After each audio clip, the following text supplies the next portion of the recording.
নমস্কার বন্ধুরা, সকলকে স্বাগত জানাচ্ছি। আশা করছি সবাই ভালো আছেন। আজকে আমি আপনাদের সাথে আবারও একটি সুস্বাদু, স্বাস্থ্যকর ও নিরামিষ জলখাবারের রেসিপি শেয়ার করছি। আজকে যে নিরামিষ রেসিপিটি শেয়ার করছি সেটা আপনারা যে কোনো ধরনের চাটনি, তরকারি বা ভর্তার সাথে সার্ভ করতে পারেন। চলুন তাহলে আজকের এই সহজ নিরামিষ রেসিপিটি দেখে নেওয়া যাক।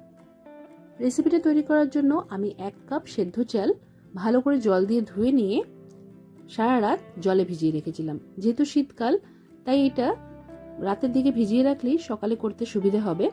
আপনারা সেদ্ধ চালের জায়গায় কিন্তু আতপ চালও ব্যবহার করতে পারেন। আতপ চাল দিয়ে তৈরি করলে এটা একটু ক্রিস্পি তৈরি হবে, আর সেদ্ধ চাল দিয়ে তৈরি করলে এটা একটু নরম তৈরি হবে। আর যতটা চাল নিয়েছি তার থেকে কিছুটার কম এখানে আমি বিউলির ডাল নিয়েছি। বিউলির ডালটাকেও ভালো করে জল দিয়ে ধুয়ে নিয়ে রাতেই ভিজিয়ে রেখেছিলাম। এবার এই দুটোকে ভালো করে বেটে নিতে হবে।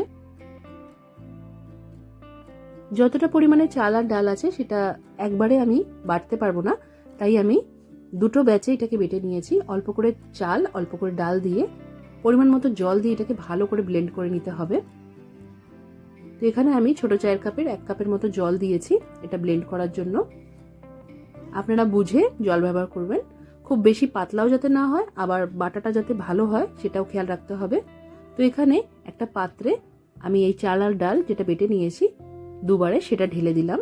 এবার কন্টেনারের মধ্যে অল্প জল দিয়ে ভালো করে কন্টেনারটা পরিষ্কার করে সেই জলটা দিয়ে দিলাম। এবার এর মধ্যে দিয়ে দিতে হবে স্বাদ মতো নুন। আমি এখানে 1.5 চা চামচের মতো নুন দিয়েছি। একটু গোটা জিরে দিয়ে দিলাম 1 চা চামচের মতো। আর একটু ঝাল স্বাদ আনার জন্য আমি এখানে গোলমরিচ গুঁড়ো দিয়েছি। আপনারা কিন্তু একটু আদা আর কাঁচা লঙ্কা ভালো করে গ্রেট করে নিয়ে সেটাও দিতে পারেন। এবার এই সবকিছুকে ভালো করে মিক্স করে নিচ্ছি।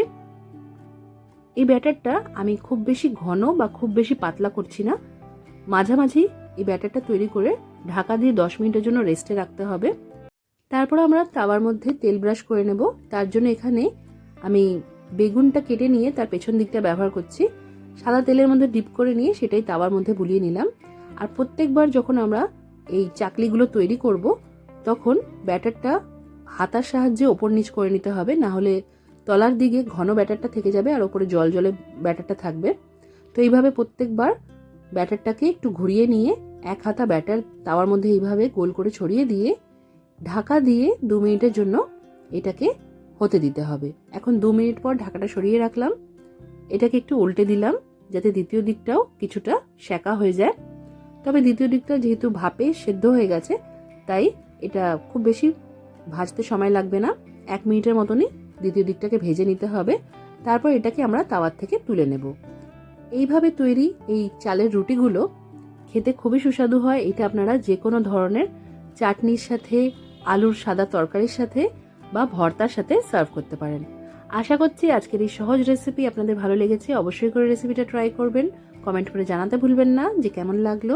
আজকের মতো এখানেই শেষ করলাম। সবাই খুব ভালো থাকবেন আর সবাইকে খুব ভালো রাখবেন। ধন্যবাদ।